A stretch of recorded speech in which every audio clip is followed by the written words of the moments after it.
माझे नाव प्रेम प्रदीप मोरे. मी आता भोपळ्याची गोष्ट सांगणार आहे. एक होती आजी. तिला रेकीची आठवण येत होती. ती म्हणत होती, आपण लेकीकडे एक दिवस जाऊया काय. मग तिनं ठरवलेलं, आपण उद्याच जाऊया. मग काम करून गोड खाऊ घेऊन सामान उचलून गेली आणि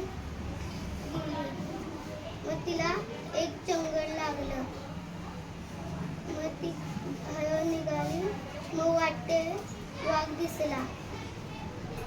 वाघ म्हणला, म्हातारे कुठं चालली, मी आता तुला खाणार. मग म्हातारी म्हणली, तू मला खाऊन काय मिळणार, मी तेवढी हडकुळी, तुला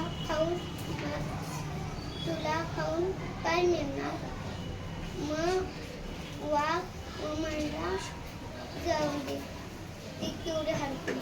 मग पुढं गेली आजी. मग तिला वाटते रांडगा भेटला. मग लांडग्यान आवाज काढला भेल म्हणून. तर ती इथं थांबली आणि लांडगा, म्हातारी कुठं चालली, मला भूक लागली, मी आता तुला खाणार. म्हातारी म्हणली, तुला काय मिळणार खाऊन, मी तेवढी हडकुळी, तुला मी काय मिळणार. म्हणून मग लांडगाने विचार करून तिला सोडलं. मग पुढं ती गेली. हळूहळू गेला, रेकीचं घर आलं. मग ती खाऊन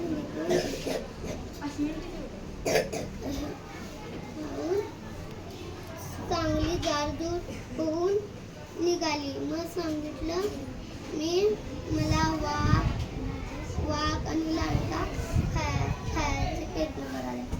मग ती एक भोपळा काढून तिच्या म्हातारीवर म्हणली, मग इथनं कापला आणि म्हणली, ह्याच्यात बस. मग ती निघाली. मला वाटेत लांडगा भेटला.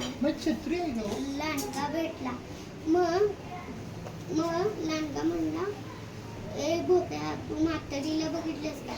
मग भोपळ्याच्या आवाजाला म्हातारी कोतारी मला नाही माहीत, चढले भोपळ्यात तोंड. मग पुढं गेला भोपळा. मग वाटेत वाघ दिसला. मग वाघा अडवलं भोपळ्याला, ए भोपळ्या, तू म्हातारीला बघितलंस का. म्हातारी म्हणजे नाही, म्हातारी कोतारी मला नाही, भाऊ चढले भोपळ्यात तोंड. मग वाघोवाला भोपळ्याच्या आतून वेगळा आवाज आला. मग पळून अडवला भोपळा. मग वरचं काढलं भोपळ्याचं आणि म्हातारी सापडली. आणि म्हातारी म्हणली, अरे डोकं कोण खाणार. मग त्यांच्या भांडण लागली. मग त्या भांड्याच्या इथनं बाजूनं गेली.